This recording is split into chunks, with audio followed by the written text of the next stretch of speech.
చట్టం మీద వీళ్ళని ముందుకోమని మేము డిమాండ్ చేస్తున్నాం. రైట్ ఆచార్య గారు, ఇప్పుడే మనతో జాయిన్ అయ్యారు బీఆర్ఎస్ నాయకులు శుభ్రత్ పటేల్ గారు. నమస్కారం అండి శుభ్రత్ గారు. సో శుభ్రత్ గారు, ఎందుకు స్థానిక సంస్థల ఎన్నికలంటే రేవంత్ కి టెన్షన్ పట్టుకుందా, ఓటమి భయమా, ఎందుకు ఎలక్షన్స్ కి వెళ్ళట్లేదు? మీరు విమర్శిస్తున్నట్టుగా అదే రీజనా, ఇంకేదైనా రీజన్ అనుకుంటున్నారు?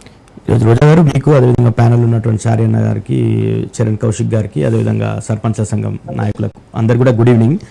ఈరోజు చాలా బాధాకరం ఏంటంటే, రేపు హైకోర్టులో జడ్జిమెంట్ రాబోతుంది దీని మీద. ఏదైతే 42% అని వీళ్ళు ఏదో కామారెడ్డి డిక్లరేషన్ పెట్టిన నాటి నుండి కూడా బీసీలను మోసం చేస్తుంది కాంగ్రెస్ పార్టీ అనేది స్పష్టంగా మేము చెప్పినాం. కానీ ప్రజలు ఆశ పెడతారంటే ఆశ కాబట్టి బీసీలు నమ్మినరు, ఓట్లు వేసారు, కాంగ్రెస్ని అధికారంలో కూర్చోబెట్టిన తర్వాత వీళ్ళు చేసింది ఏంటంటే, ఫస్ట్ ఒక జీవో ఇచ్చిరు బీసీ కమిషన్కి, ఒక బీసీ వెల్ఫేర్ డిపార్ట్మెంట్ నుండి మార్చి 15 తారీఖు రోజు, మార్చి 15 ఎంపీ ఎలక్షన్ల ముందు కులగణనకు సంబంధించి ఒక రోడ్ మ్యాప్ తయారు చేయాలని చెప్పేసి, ఆ రోజు నేను బీసీ కమిషన్ సభ్యునిగా ఉన్నా, రోడ్ మ్యాప్ తయారు చేయాలని చెప్పి మాకు ఒక మెమో ఇచ్చారు బీసీ వెల్ఫేర్ డిపార్ట్మెంట్ నుండి. మేమంతా దానికి మీటింగ్లు పెట్టి అన్ని చేసిన తర్వాత మళ్ళీ ఆగుండు అని చెప్పేసి దాని రోడ్ మ్యాప్ని, దాన్ని మేము క్వశ్చనర్ని అన్ని ప్రిపేర్ చేసి, people's committee for caste census వాళ్ళతో రివ్యూ చేసి, అన్ని ఏజెన్సీలతో మాట్లాడి మొత్తం కూడా క్వశ్చనర్ తయారు చేసి ఇచ్చిన తర్వాత ఆగుండు అనేసి ఆపేసారు. ఆపిన తర్వాత ఏం చేశారు, మళ్ళీ కొత్త కమిషన్ వేసారు.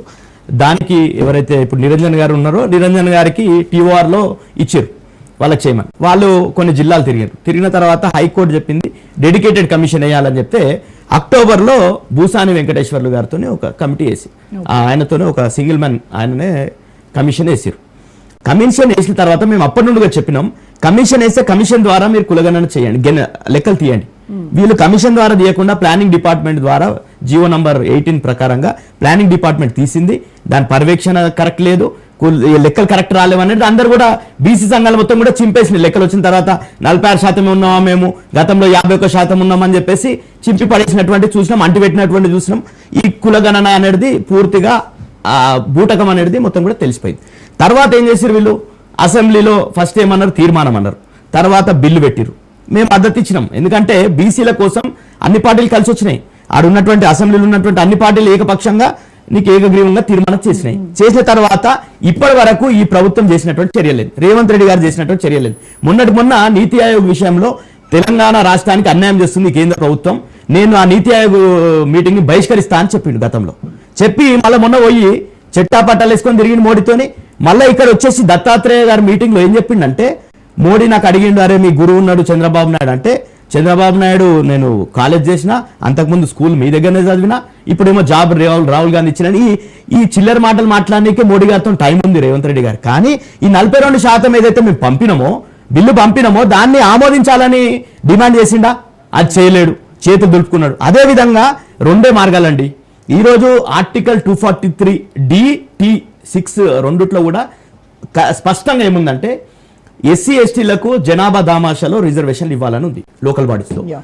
ఇది బీసీలకు మాత్రం రాష్ట్ర ప్రభుత్వం బీసీలకు రిజర్వేషన్ ఇవ్వచ్చను, ఎంత ఇవ్వాలనేది స్పష్టంగా లేదు రాజ్యాంగంలో. ఎందుకంటే లెక్కలు కూడా లేవు కదా, కులగణనలు చెరగలేదు కాబట్టి, లెక్కలు లేవు కాబట్టి ఎంత ఇవ్వాలని స్పష్టంగా లేదు. దానికి అనుగుణంగానే కోర్టులకు పోతే supreme court Krishnamurthy versus union of ఇండియాలో స్పష్టంగా 2010లో జడ్జిమెంట్ ఇచ్చింది ఏంటంటే, మీరు ఎస్సీ ఎస్టీ మినాయించి 50% లోపట్నే బీసీలకు ఇవ్వాలని చెప్పేసి స్పష్టంగా ఇచ్చారు. దాన్ని ఎవరు ఛాలెంజ్ చేయలే. ఈ రోజు మీ దగ్గర లెక్కలు ఉన్నాయి అంటారు కదా, ఈ రోజు సుప్రీంకోర్టు ఆ జడ్జిమెంట్ ఇచ్చిన తర్వాత మళ్ళీ వికాస్ కిషన్ రావు కావాలి ఇచ్చింది, చాలా రాష్ట్రాలకు సంబంధించి జడ్జిమెంట్లు ఇచ్చింది, అన్ని రాష్ట్రాలకు వర్తిస్తాయని కూడా చెప్పింది సుప్రీంకోర్టు స్పష్టంగా. మళ్ళీ ప్రతి రాష్ట్రం మా దగ్గర రావద్దు, అన్ని రాష్ట్రాలకు ఇది వర్తిస్తాయని. ఆ రాష్ట్రాల్లో లెక్కలు లేవు, నీ దగ్గర లెక్కలు తీసిన అంటున్నావు కదా, నువ్వు కరెక్ట్ చేసినట్టు ఉంటే 42% నువ్వు సుప్రీంకోర్టులో రివ్యూ చేయాలి కదా. సుప్రీంకోర్టు నీ నిజాయితీ ఉంటే, నీకు నిజంగానే చిత్తశుద్ధి ఉంటే 42%కి నువ్వు సుప్రీంకోర్టులో రివ్యూ పిటిషన్ వేయాలి. లేకపోతే పార్లమెంట్లో ఇంతకుముందు చరణ్ కౌశిక్ గారు చెప్తారు 18 నెలలు ఆగినాం, 18 రోజులు ఆగరా, మీకు గ్యారంటీ ఉందా? 18 రోజులలో పార్లమెంట్లో మీరు చెప్పంగానే ఈడ మోడీ మీకు రేవంత్ రెడ్డి గారు మోడీకి చాలా మంచిగా ఉండొచ్చు, బడే భాయ్ చోటే భాయ్ మీరు మీ సంబంధాలు బాగుండొచ్చు, పర్సనల్ సంబంధాలు. కానీ రాష్ట్రానికి గుండు చిన్న ఇచ్చిండ్రు, గాడిది గుడ్డు ఇచ్చిండ్రు అని చెప్పేసి మీరే గాడిది గుడ్డును పెట్టి ప్రదర్శించారు. ఈ రోజు ఈ బీసీ బిల్లుకు మీరు చేసినటువంటి దాన్ని కేంద్రం ఎందుకు ఆమోదిస్తుంది? మీరు ఏదో ఒత్తిడి తెచ్చిరు, అన్ని పార్టీల మీటింగ్ తీసుకుపోయారా మీరు? ఈడ అన్ని పార్టీలు మద్దతు ఇచ్చినప్పుడు అన్ని పార్టీల డెలిగేషన్ తీసుకోవాల్సినటువంటి బాధ్యత రేవంత్ రెడ్డి గారి మీద లేదా? ఈ రోజు ఏం చేస్తుండంటే, నిన్న కేబినెట్ లో చర్చించాలి. గతంలో ఏమైంది, ఒక మంత్రి సీతక్క గారు అని చెప్పారు, ఈ నెల చివరిలో మీకు నోటిఫికేషన్ వస్తా అని చెప్పింది. తర్వాత పొంగులేటి శ్రీనివాస్ రెడ్డి గారు కూడా వారం లోపల షెడ్యూల్ వస్తా అని చెప్పారు. వీళ్ళు ఎట్లా చెప్పారు, ఎందుకు చెప్పారు అంటే వీళ్ళకి తెలుసు మొత్తం కూడా మనం హైకోర్టులో కేసు వేపిస్తాం, వీళ్ళే కేసు వేపించారు. రోజా గారు ఎంత ఘోరం అంటే అక్కడే ఉన్న పిసిసి చీఫ్ దాన్ని ఖండించాడు. అంటే ఎంత ఘోరం అంటే బీసీలు గుర్తుంచుకోవాలి, ఒక దిక్కేమో 42% అని చెప్తున్నారు, మళ్ళీ ఒక దిక్కు హైకోర్టులో కోర్టులో కేసు వేపించి హైకోర్టు ఏం చెప్తారంటే రేపు జడ్జిమెంట్ లా 100% మీరు ఏదైతే ట్రిపుల్ టెస్ట్ ఉందో నిన్న కూడా వీళ్ళన్ని బయట చెప్పారేమో 42% ఇట్లా చరణ్ కౌశిక్ పాపం ఆయన బీసీ ఆయన కూడా రావాలని ఉంటది. కానీ కాంగ్రెస్ విధానం ఏంది, మీ ముఖ్యమంత్రి విధానం ఏంది, మీ క్యాబినెట్ విధానం ఏంది, అంతా కూడా ఈ రోజు మోసం చేస్తుండ్రు. ఈ రోజు ఏం చేస్తున్నారు అంటే ఈ 42% రాకుండా హైకోర్టుకి పోయింది, హైకోర్టులో జడ్జిమెంట్ వస్తుంది. హైకోర్టు జడ్జిమెంట్ ఏమొస్తుంది, గతంలో సుప్రీంకోర్టు ఇచ్చినటువంటి దాని కాదని మీకు 42 ఇచ్చుకునే అవకాశం ఇస్తుందా?